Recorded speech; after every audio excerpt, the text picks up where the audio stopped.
ঠিক ৬২ দিনের মাথায় ফারাক্কার ঘটনায় একজনের ফাঁসি, একজনের যাবজ্জীবন।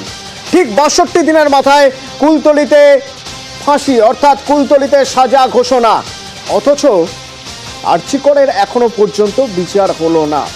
রাজ্য পুলিশের সাফল্যের কথা বলা হচ্ছে। সুপ্রতিম সরকার কিছুক্ষণ আগেই বলছিলেন তারা দিল্লিতে পাঠাবেন এই দুটি কেস স্টাডি, কারণ নজিরবিহীন ঘটনা, এত দ্রুত ধর্ষণ এবং খুনের মামলায় সাজা ঘোষণা। অথচ সিবিআই তদন্ত করছে, এখনো পর্যন্ত ব্রেক থ্রু না, নেই। বরং যদি আইনি প্রক্রিয়া দেখতে হয়, সন্দীপ ঘোষ, আরজিকরের প্রাক্তন অধ্যক্ষ সন্দীপ ঘোষ জামিন পেয়ে গেলেন। আরজিকর ধর্ষণ খুনের মামলায় জামিন সন্দীপ ঘোষের। আরো একজন জামিন পেলেন টালা থানার প্রাক্তন ওসি অভিজিৎ মণ্ডল। 90 দিন পার, তারপরে এই দুজনের জামিন কি ইঙ্গিত করছে? সিবিআই এর তদন্ত কোন পথে? সিবিআই এখনো পর্যন্ত তাহলে সিবিআই এখনো পর্যন্ত কোন দিকে এগোচ্ছে? তদন্তের দিশা কি? জামিন হয়ে গেল দুজনের, আইনজীবীরা কিভাবে দেখছেন? অমিত রয়েছেন আমার সঙ্গে সরাসরি। অমিত, প্রথমে একটু জানতে চাইবো কোন গ্রাউন্ডে, কিভাবে আজ এই দুজনের জামিন হলো? গ্রেপ্তার হয়েছিলেন অভিজিৎ মন্ডল 14 সেপ্টেম্বর। 15 সন্দীপ ঘোষকে দুজনকে 15 সেপ্টেম্বর আদালতে পেশ করা হয়। দুজনের বিরুদ্ধে কি বলে মানা হয়েছিল? দুজনের বিরুদ্ধে অভিযোগ আনা হয় আর্জিকর ধর্ষণ সেই ঘটনায় নষ্ট করে এবং ষড়যন্ত্র শরীর। আজকে 90তম দিন, যে 90তম দিনে এসে সিবিআই তরফে তারা চার্জশিট আদালতের কাছে দিতে পারলেন না। এমনকি এতদিন ধরে সওয়াল জবাব চলাকালীন অভিজিৎ মন্ডলের আইনজীবীর তরফে যে বিষয়গুলি আদালতের সামনে আনা হয়েছে, যে তথ্য প্রমাণ দেওয়া হোক, তারা যে সমস্ত অভিযোগ আনছেন তথ্য প্রমাণ দেওয়া হোক, তার সপক্ষে তথ্য প্রমাণ দিতে ব্যর্থ কার্যত আছে আদালতের কাছে সিবিআই আইনজীবী। আজকে আদালতে কি বললেন? তিনি বললেন একটু সঙ্গে দেখো, নির্যাতিতার মায়ের বক্তব্য আমাদের কাছে এসে পৌঁছেছে, আমরা একবার শোনাবো। আমরা খুব হতাশ যে সিবিআই তাদের 90 দিনের মধ্যেও তাদের মানে চার্জশিট আনতে পারলো না, তাই জামিন হয়ে গেল। আমার কি বলার আছে? আমি তো সিবিআই নই, সিবিআই কাজটা করেনি তাই ওদের জামিন হয়ে গেছে। এটা চূড়ান্ত হতাশ। একদিকে ৬২ দিনের মধ্যে দুটো কেস সলভ, দোষী সাজা পেয়ে গেল, আর একদিকে 90 দিন পার হয়ে গেল, তদন্তকারী সংস্থা এখনো চার্জশিট দিতে পারেনি। ওই নির্যাতিতার মা, তিনি হতাশ যে 90 দিন পার হয়ে গেল, কেন্দ্রীয় তদন্তকারী সংস্থা এখনো পর্যন্ত চার্জশিট দিতে পারেনি। এটাই কি ফ্যাক্টর হয়ে দাঁড়ালো অমিত? একবারে তুমি যেটা বলবো যে আদালতে আজকে 90তম দিনে এসে সিবিআই তরফে চার্জশিট দেওয়া যায়নি। এমনকি সিবিআই আইনজীবী যেটা বলছেন আদালতের কাছে যে চার্জশিট তৈরি হয়নি, নির্দিষ্ট সময় পেরিয়ে গেছে, আদালত আইনগত ব্যবস্থা গ্রহণ করুক, আমাদের নতুন করে কোনো আবেদন নেই। অর্থাৎ তারা কোনো হেফাজতে রাখার বা হেফাজতে চাওয়ার কোনো প্রেয়ার বা আবেদন তারা করলেন না। তদন্তকারী অফিসার আদালতে কি বললেন? তদন্ত চলছে, আমরা সাপ্লিমেন্টারি চার্জশিট দিচ্ছি না এই মুহূর্তে। এই জায়গা থেকে 90 দিন হয়ে গিয়েছে, সেই জায়গা তাহলে কি ধরে নিতে হবে অমিত? তাহলে কি ধরে নিতে হবে সিবিআই বা সিবিআই এর আইনজীবীর বক্তব্য এটাই যে এই ধর্ষণ খুনের ঘটনায় সন্দীপ ঘোষ এবং অভিজিৎ মণ্ডল এই দুজন কোনোভাবে যে যুক্ত তা প্রমাণিত নয়? এখনো পর্যন্ত আজকে আদালত কক্ষের তদন্তকারী অফিসার এবং সিবিআই আইনজীবীর যে বক্তব্য, সেই বক্তব্যে তারা বলছে তদন্ত এখনো চলছে। তোমার মনে আছে 4 দিন আগে যখন আদালতে পেশ করা হয়েছিল অভিজিৎ মণ্ডল এবং সন্দীপ ঘোষকে, ওই দিনও তারা আদালতের কাছে দাবি করছিলেন যে তারা 900 ঘন্টার ফুটেজ তারা এখনো খতিয়ে দেখছেন।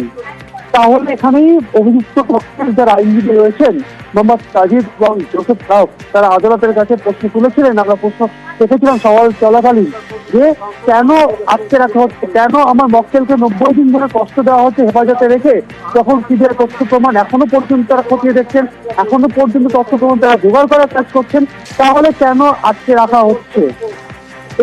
অমিত, আইনজীবীরা কি মনে করছেন? তাহলে কি কোনো সুনির্দিষ্ট প্রমাণ সিবিআই এর হাতে অভিজিৎ মণ্ডল এবং সন্দীপ ঘোষ সম্পর্কে নেই, সেটা একরকম সিবিআই মেনে নিচ্ছে? দেখো, অভিজিৎ মণ্ডল এবং সন্দীপ ঘোষ দুজনেরই আইনজীবী, যেটা আদালতের বাইরে যেটা আমাদের সামনে অন ক্যামেরা বা রেকর্ড মানে সংবাদ মাধ্যমে জানাচ্ছেন যে তাদের মক্কেলদের বিরুদ্ধে যে অভিযোগগুলো আনা হয়েছিল তার নির্দিষ্ট তথ্য প্রমাণ নেই বলেই আজকে সিবিআই 90তম দিনে এসে চার্জশিটটা দিতে পারলেন না এবং আদালতের কাছে নতুন করে আবেদন পেশ করলেন না। এই মুহূর্তে তুমি দেখতে পাচ্ছ সরাসরি সন্দীপ ঘোষ তার কিছুক্ষণ আগে জামিন হয়েছে আরজিকর ধর্ষণ ও খুনের ঘটনায়। সরাসরি শিয়ালদা আদালত অমিত রয়েছেন আমার সঙ্গে। সন্দীপ ঘোষ বের করে নিয়ে যাওয়া হচ্ছে। সন্দীপ ঘোষকে বের করা হচ্ছে আদালত চত্বর। আজ জামিন পেয়েছেন সন্দীপ ঘোষ, জামিন পেয়েছেন অভিজিৎ মণ্ডল। সংশোধনাগারের উদ্দেশ্যে কিছু কি বলার সুযোগ রয়েছে তার কোনোভাবে? না, প্রিজন ভ্যান বেরিয়ে যাচ্ছে। সন্দীপ ঘোষ গত 90 দিনে এটা একটা ইটস আ বিগ ডে তার জন্য। সংশোধনাগারে নিয়ে যাওয়া হয়েছে। তবে জামিন মিলল বটে, জেল মুক্তি এখনই নয়, কারণ আর্যিকর দুর্নীতি মামলা রয়েছে। সেই দুর্নীতি মামলা এখনো পর্যন্ত তিনি অভিযুক্ত হিসেবে রয়েছেন এবং আর্থিক দুর্নীতি মামলা থাকার জন্যই তাকে জেলেই থাকতে হবে। তবে খুন এবং ধর্ষণ এবং খুনের ঘটনায় তার বিরুদ্ধে এখনো পর্যন্ত কোনো রকম অভিযোগ প্রমাণ করতে পারেনি সিবিআই, আর সেজন্যই 2000 টাকার ব্যক্তিগত বন্ডে জামিন সন্দীপ ঘোষের এবং জামিন টালা থানার প্রাক্তন ওসি অভিজিৎ মণ্ডলেরও। অভিজিৎ মণ্ডলের আইনজীবী কি বলছেন? আজকে সিবিআই বলল কি আমরা চার্জশিটটা আমরা দিতে পাচ্ছি না, just because of investigation is still progress. আমাদের চার্জশিটটা রেডি হয়নি, 90 ডেজ আমাদের কমপ্লিট হয়ে গেছে, statutory period is over, so the court has been granted the bail. বেলের কন্ডিশন আছে, তো কন্ডিশন এটাই আছে কি as and when call for, যখন ডাকবে তখন যেতে হবে। আজকে বেল হয়ে গেছে, আজকে উনি বেরিয়ে যাবেন। সন্দীপ ঘোষে এই কেসে বেল হয়ে গেছে, অন্য মামলাতে কি আছে সেটা আমি বলতে পারবো না। অমিত রয়েছে সরাসরি। অমিত, একটা প্রশ্ন বারবার উঠছে। আজ কিছুক্ষণ আগে সুপ্রতিম সরকার তিনি যখন প্রেস মিট করছিলেন তখন তিনি বলছেন এক নজিরবিহীন ঘটনা ফারাক্কা এবং জয়নগর, এই দুটি ঘটনার কথা কেস হিস্ট্রি হিসেবে তারা তুলে ধরবেন, কেস স্টাডি হিসেবে তুলে ধরবেন দিল্লিতে, যে 62 দিনের মাথায় পুরো বিচার প্রক্রিয়া শেষ করে সাজা শোনানো হলো দুজনকে। আর এক্ষেত্রে 90 দিন পার হয়ে গেল, এখনো পর্যন্ত কেন্দ্রীয় তদন্তকারী সংস্থা চার্জশিট দিতে পারল না, উল্টে দুজনের জামিন হয়ে গেল আজ।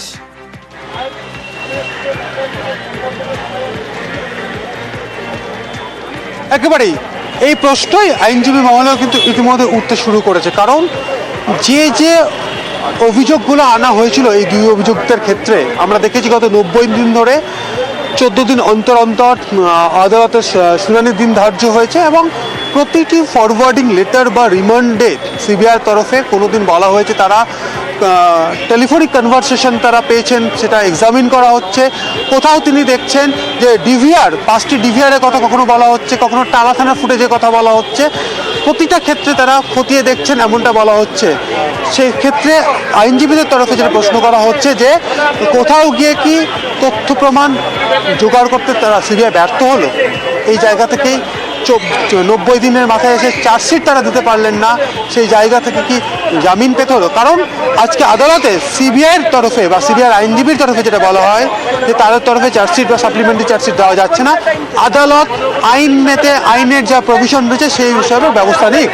এবং অন্যদিকে মোহাম্মদ সাজিদ, যিনি অভিজিৎ মণ্ডলের আইনজীবী, তিনি বলেন 90 দিন ধরে আমার মক্কেলকে কষ্ট দেওয়া হয়েছে, এভাবে হেফাজতে রেখে সিবিআই তরফে চার্জশিট দেওয়া হয়নি, সেক্ষেত্রে জামিন মঞ্জুর করা হোক। এই জায়গা থেকে এই গ্রাউন্ডেই যেহেতু 90 দিন হয়ে গিয়েছে, তদন্তের অগ্রগতি সেইভাবে দেখাতে পারেনি আদালতের কাছে বা তথ্য প্রমাণ সামিল করতে পারেনি আদালতের কাছে, সেই জায়গায় বা এই গ্রাউন্ডেই অভিজিৎ মণ্ডল এবং সন্দীপ ঘোষ দুজনেরই কিন্তু জামিন মঞ্জুর করেছে আদালত। ধন্যবাদ।